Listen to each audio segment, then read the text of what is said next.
নমস্কার, আপনারা কেমন আছেন? আশা করছি আপনারা খুব ভালো আছেন। আজকে আমি বানাবো একদম মিষ্টির দোকানের মতন হিঙের কচুরি আর আলুর তরকারি। এটি সম্পূর্ণ নিরামিষ, আপনারা যে কোনো নিরামিষ দিনে কিন্তু এটি বানিয়ে নিতে পারেন। আর খেতে কিন্তু একদম দোকানের মতন হয়। এই কচুরি আর তরকারিটা আপনি যখন বানিয়ে বাড়িতে খাবেন না, কেউ বলতেই পারবে না যেটা দোকান থেকে আপনি কিনে এনেছেন না ঘরেই বানিয়েছেন। তো এখানে দেখুন, আলুর তরকারি বানানোর জন্য আমি দুটো আলু নিয়েছি। আর আলুর ছোকলাটাকে কিন্তু ছাড়াবো না। মিষ্টির দোকানে যেই আলুর তরকারিটা আমরা খাই সেটি কিন্তু ছোকলা সমেতই বানানো হয়, ছোকলাটাকে কিন্তু ছাড়ানো হয় না। তো দুটো আলুকে এখানে আমি ছোট্ট ছোট্ট করে কেটে নেবো। একদম ছোট ছোট আবার কাটবেন না, একদম বড় বড়ই না, মিডিয়াম সাইজে, যেরকম আর কি আমরা সয়াবিন বা কোনো তরকারি করলে যেরকম আলু কাটি ডুমো ডুমো করে, ঠিক ওরমভাবেই কেটে নিতে হবে আপনাদের। তো আলুগুলোকে এখন এখানে আমি ধুয়ে নেব খুব ভালো করে। আর এই আলুর তরকারিটা বানানোর জন্য কিন্তু একটা স্পেশাল মশলা তৈরি করা হয়। তো চলুন সেটি এখন আমরা তৈরি করে নিই।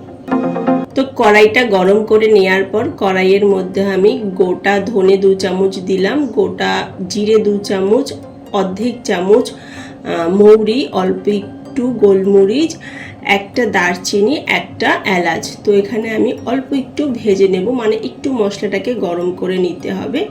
মশলাটা থেকে যখন সুন্দর একটা গন্ধ আসবে, এটা মিক্সার জারে দিয়ে না এটা পাউডার বানিয়ে রেখে দেবো আমি। এই মশলাটা আমরা একদম লাস্টে ইউজ করব, কিন্তু এটা আমি আগে থেকেই বানিয়ে রেখে দিলাম। দেখুন মশলাটা ঠিক এরমই তৈরি হবে। তো এটা আমি বাটিতে বার করে রেখে দিচ্ছি।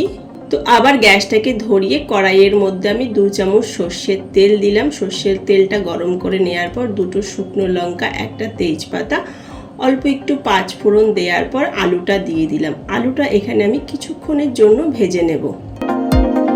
এখানে অল্প একটু আদা নিয়েছি, আদাটা কেটে মিক্সার জারে দিয়ে দিলাম। তারই সাথে 3টে কাঁচা লঙ্কা নিয়েছি। এটার এখন আমি বেটে নেব। এটা না একদম মিহি বাটবেন না, আর কি শিলনোড়ায় বাটলে যেরকম হয় ওরকম হবে না, একদম পেস্ট হবে না, একটু গোটা গোটা থাকবে। যখন আলুর তরকারিটা খাবেন না, এই মশলাটা মুখে পড়বে, তখন খুবই কিন্তু টেস্টি লাগে। আমরা যেই দোকানে আলুর তরকারিটা খাই, খাওয়ার সময় কিন্তু আদা, কাঁচা লঙ্কা এগুলো কিন্তু ছোট্ট ছোট্ট টুকরো আমরা দেখতে পাই আর মুখেও পড়ে। তো দেখুন আদা আর কাঁচা লঙ্কার যে পাউডারটা মানে পেস্টটা ছিল সেটা আমি ঢেলে দিলাম আলুটার মধ্যে। আলুটা কিন্তু অল্প একটু ভাজা ভাজা হয়ে গেছে। তো অল্প একটু আমি হলুদ দিয়ে দিচ্ছি, তারই সাথে একটুখানি লঙ্কার গুঁড়ো দিলাম, স্বাদ মতো নুন দিলাম, আর মিক্সিটা ধুয়ে 2 চামচ মতন জল ঢেলে দিলাম। তো এই মশলাটা দেওয়ার পর 4 থেকে 5 মিনিটের জন্য এটাকে আমরা ভেজে নেব। দেখুন ঠিক এরকম হবে আলুটা। এখানে আদা কাঁচা গন্ধটা চলে গেছে। এখন আমি এর মধ্যে দিয়ে দেব জল, পরিমাণ মতন 1 গ্লাস জল দিয়ে দিলাম। এটা ভালোভাবে নাড়াচাড়া করে দেব, তাতে করে মশলাটা খুব ভালোভাবে মিশে যাবে।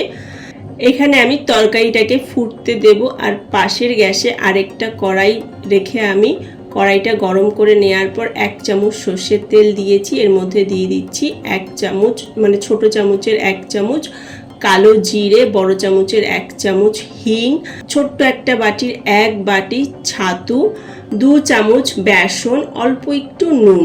তো এইটাকে আমি কিছুক্ষণের জন্য ভেজে নেব, যতক্ষণ না ছাতুর কালারটা চেঞ্জ হয়ে যাচ্ছে। গ্যাসটাকে একদম আস্তে রেখে কিন্তু ভাজবেন। দেখুন হাতে আমি অল্প একটু জল নিয়ে 1 মুঠো মতন প্রথমে জল দিলাম, তারপরে আরেকটু জল দিলাম, টোটাল 3 মুঠ মতন জল ঢেলে দিলাম। এটা একটু মাখা মাখা হবে, দেখুন বেশি জল কিন্তু ঢালবেন না, ঠিক এরকমই হবে। এটাকে আমি বাইরে বার করে নেব, কেননা কড়াইটা অনেক গরম রয়েছে, এটি আরেকটু পুড়ে যাওয়ার চান্স থাকবে। তো বার করে নিলাম। আর এখানে আলুটা খুব ভালোভাবে ফুটে গেছে, মানে আলুর সবজিটাই খুব ভালোভাবে ফুটে গেছে। তো ঢাকনা দিয়ে আমি গ্যাসটাকে আস্তে করে দিলাম। এখন আমি কচুরি বানানোর জন্য ময়দাটা মেখে নেব। তো 2 কাপ ময়দা আমি নিয়েছি, তারই সাথে অর্ধেক কাপ আটা নিয়েছি। আটা আর ময়দা দুটো মিলিয়ে কিন্তু বানাবো। মিষ্টির দোকানে যেটা বানানো হয় সেটা কিন্তু সম্পূর্ণ ময়দায় বানানো হয়, কিন্তু এখানে আমি দুটো মিলিয়েই বানাবো। ওর মধ্যে 1 চামচ আমি চিনি দিয়েছি, আর 1 চামচ জোয়ান আমি হাতে ভালোভাবে ডলে দিয়ে দিলাম। তো এখানে আমি খুব ভালোভাবে মিক্সড করে নেব, আর অল্প অল্প করে জল ঢেলে আমি এই আটা আর ময়দাটাকে কিন্তু খুব ভালোভাবে মেখে নেব। যেরকম আর কি আমরা রুটি, লুচি, পরোটার ডো বানাই, ঠিক ওরমই কিন্তু বানিয়ে নিতে হবে। আর আপনি জোয়ান দিলে না, এটি খাওয়ার পর কোনো গ্যাস অম্বল কিচ্ছু হবে না।